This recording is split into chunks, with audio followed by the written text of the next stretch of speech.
Bonjour à tous, donc aujourd'hui nous allons voir la composition de prédicats, c'est-à-dire qu'on a vu les prédicats hier et on va voir comment on les met ensemble et comment on peut prendre plusieurs prédicats les uns à la suite des autres et les enchaîner en disant est-ce que le prédicat A est vrai et le prédicat B est vrai et le prédicat C est vrai, ou alors est-ce que le prédicat A est vrai ou le prédicat B est vrai, et du coup pour en déterminer des valeurs de true ou false. Allez, c'est parti, on y va. Donc voilà, on est sur notre fameux objet mi qu'on avait utilisé l'autre jour. On va le renommer pour que ce soit un peu plus clair parce que je ne voudrais pas qu'on parle de moi, je voudrais qu'on parle d'une personne en général. Donc voilà, en informatique c'est très important le naming. Le naming c'est la façon dont on nomme les choses en anglais. Donc donner un bon nom à un objet c'est très important. Je crois qu'il n'y a qu'un seul N, désolé. Je ne sais plus mais on s'en fiche. Voilà, donc on va créer une propriété supplémentaire qui va nous permettre d'avoir un peu plus d'informations sur cette personne. Et on va dire que c'est le gender. Donc, alors, je ne veux pas entrer dans les débats sur les genders, mais on va se contenter du grand classique aujourd'hui, hommes et femmes. Par contre, voilà, il y a plein d'autres cas. Donc, on va dire que M quand c'est un homme et F quand c'est une femme. Par contre, on ne peut pas être homme et femme en même temps. Enfin, on peut, mais pas dans notre cas actuel. Donc là, pour nous, on va dire que c'est soit M, soit F. OK. Donc maintenant, je vais pouvoir créer des nouveaux prédicats. Donc je vous rappelle, on va faire un is major, ça on va le garder. OK. Donc const, j'ai pas mis const, désolé. Is major. Alors, je vous rappelle que ce qui est très important, c'est d'écrire en camel case. Donc je vous l'écris ici, ça s'écrit comme ça, camel case. En anglais, camel, ça veut dire chameau. Et pourquoi on dit camel case? Parce que ça fait des bosses en fait. On commence à plat ici, puis après il y a une bosse, c'est le M. Et après, si on continue notre mot, ça fait encore des bosses. Alors, is major, c'est égal à personne.âge supérieur ou égal à 18, comme on l'a vu dans la vidéo précédente. On va faire un const is minor égale personne.âge inférieur à 18. OK. On va faire const is mâle égale point gender triple égal pour vérifier que quelque chose est strictement égal à quelque chose, donc un M pour un mâle, et const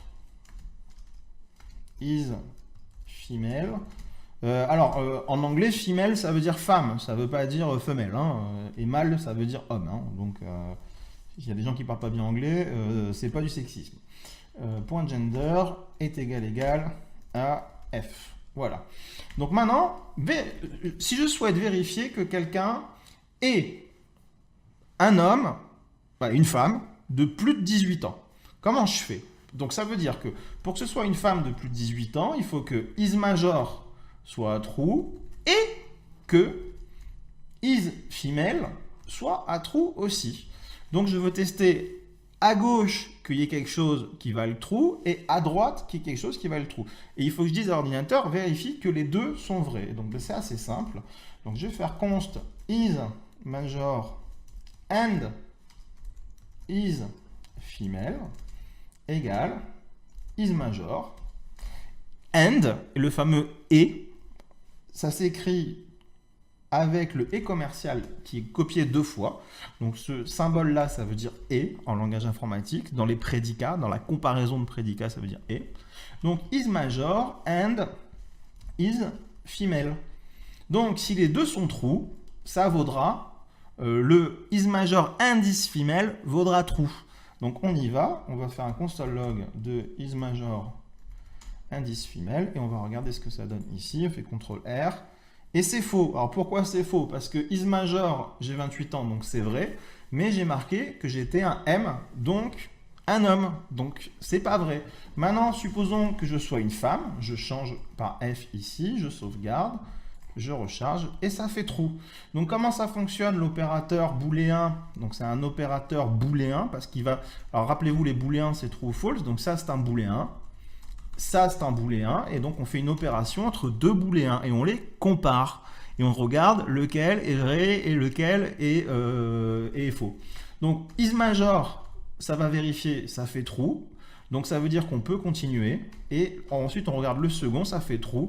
Donc les deux étant true, le is major and is female est true. Par contre, comment marche cet opérateur? Dès qu'il tombe sur un qui est false, il s'arrête. Supposons que maintenant j'ai 8 ans, donc je deviens mineur. Je suis plus majeur. Donc is major renvoie false. Donc l'opération qui consiste à comparer les deux s'arrête immédiatement et on va juste mettre la valeur false dans is major and is female. Donc maintenant, on va faire un autre opérateur. Donc CTRL Y pour effacer la ligne, const, et on va dire is minor and is male. Donc is minor and is male. Voilà. Pardon.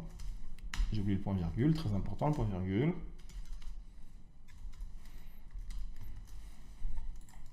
Voilà, là c'est faux parce que je suis une femme et par contre j'ai 8 ans, je suis bien mineur. Alors, c'est rigolo, mais en fait, par exemple, imagine un site internet qui veut vérifier, qui va envoyer des pubs à quelqu'un s'ils sont mineurs et s'ils sont des femmes. Et ben c'est comme ça qu'ils font leurs calculs. C'est aussi simple que ça, et c'est vraiment comme ça que ça marche quand on utilise les données qui viennent d'une base de données. Donc voilà, vous commencez déjà à savoir faire des choses un peu intelligentes. C'est super rigolo. Alors ensuite, il y a un deuxième opérateur, parce que là, on fait vérifier que si deux choses sont vraies, mais on peut vouloir tester si deux choses, enfin une des deux choses est vraie. Je vous prends un exemple. On va envoyer, ça serait pas un bon exemple avec ce qu'on a fait là, mais imaginez, on va envoyer à toutes les femmes, qu'elles soient mineures ou qu'elles soient majeures. On s'en fiche des deux. Donc, on va faire... alors, attendez, c'est pas un bon exemple, j'aime pas. Bon, si. Is female. Ah non, on va faire, voilà, pardon, je vais faire plus simple. On va faire, soit on envoie à toutes les femmes, soit on envoie aussi aux personnes qui sont majeures. Donc, is female, or ou, is major. Voilà. C'est égal à is female. Donc on efface tout. Et le or, le ou, vous appuyez sur Alt gras et sur la touche 6 et vous le faites 2 fois. Ça veut dire ou. Alors sur Mac, c'est Shift Alt et L ou I, je sais plus, vous testerez. Vous irez voir sur internet. Is female, or ou is major. Donc là, on est sur un site internet et on va envoyer à toutes les femmes ou à tous les gens majeurs. Bon, en vrai, il suffirait d'envoyer à tous les gens majeurs vu que ça couvre les deux, mais c'est pour ça que l'exemple n'est pas bon, mais c'est pas grave, c'est juste pour vous montrer. Et donc, comment marche cet opérateur? C'est que lui, il va tester la première condition. Si elle est true, il va tester la seconde. Et en fait, il s'arrête. Le premier, il s'arrêtait dès qu'il trouvait quelque chose de false. Le et s'arrête dès qu'il trouve quelque chose de false. Le ou s'arrête dès qu'il trouve quelque chose de true. Donc, si la personne is female, il va s'arrêter tout de suite et il va pas tester le second. En fait, le ou, pardon, c'est un ou inclusif, c'est-à-dire qu'on prend n'importe quelle valeur true. Dès qu'il y a un et, on va en prendre une. Et si on a une qui est vraie, ben on arrête et on renvoie true. Donc là, is female and is major, je sauvegarde. Et là, j'ai true. Pourquoi? Parce que is female, il est vrai, donc on s'arrête tout de suite. Is major est faux, mais on a quand même true dedans. Bah oui, parce que c'est une femelle, mais c'est une femme et elle n'est pas majeure. Donc maintenant, si je mets que je suis un homme, je recharge et ça me fait false. Parce que je ne suis ni majeur et je ne suis pas non plus une femme. Voilà. Donc c'est comme ça que marchent ces deux opérateurs. Ce qui est important aussi de noter, c'est qu'on peut combiner ces opérateurs, c'est-à-dire qu'on peut s'amuser à faire des trucs. Alors là, ça va vouloir rien dire en termes de métier, c'est-à-dire en termes de logique. Mais on peut faire is female ou is major and is minor.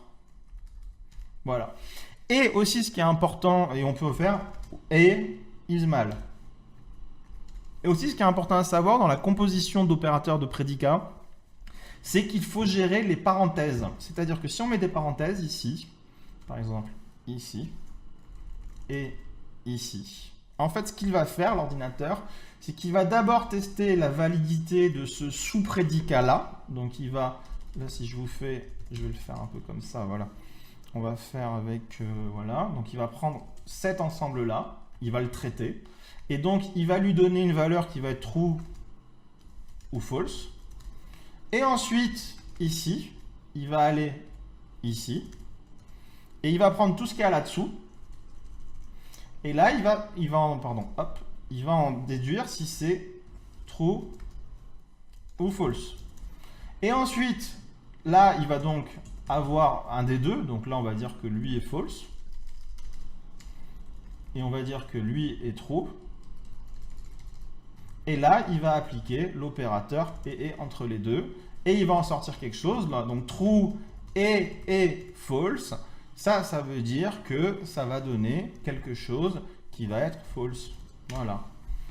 OK? Parce que on a dit que le et s'arrêtait dès qu'il y avait un false et qu'il passait à false. Donc lui, c'est true, c'est bon. Le deuxième est false, donc ça devient false. Voilà.